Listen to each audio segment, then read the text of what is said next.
Nous sommes dans un pays où l'espoir était permis il y a 5 ans, quand le président en exercice actuel arrivait au pouvoir.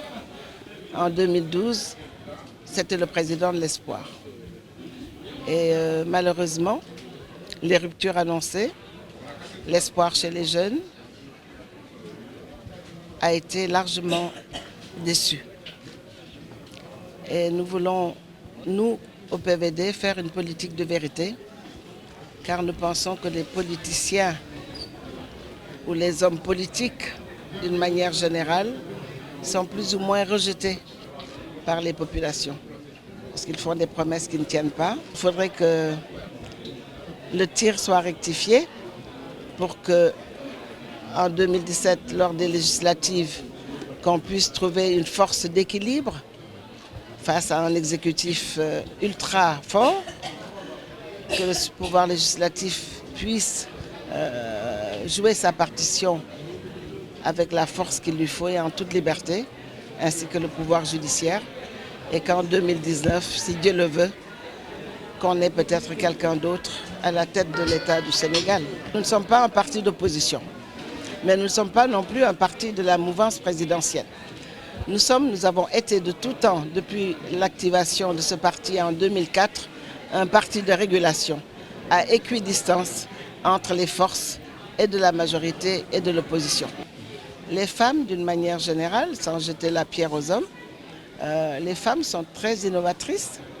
Ce sont également des mères de famille qui, au sein du foyer, peuvent avoir plusieurs portefeuilles ministériels.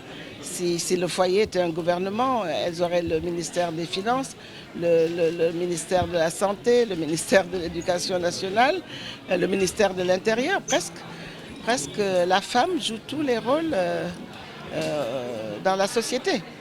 Donc je crois que c'est une opportunité pour nous de montrer que les femmes au Sénégal peuvent aussi mener la barque Sénégal à la tête d'un parti, à la tête d'un gouvernement, c'est déjà fait. Et à la tête de l'État, ça se fera. Même si nous ne sommes pas là peut-être pour le vivre, je suis sûre que ça se fera. Donc ce sera avec beaucoup de doigté, beaucoup de sagesse,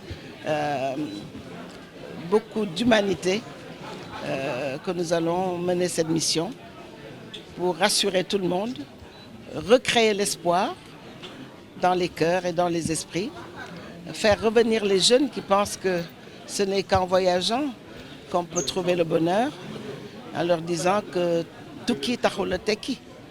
Il faut rester au Sénégal, gëm sa bopp, comme le dit si bien Maodo Malick Mbaye, croire en soi, croire en ses potentialités et savoir que le Sénégal, tôt ou tard, sera un pays émergent.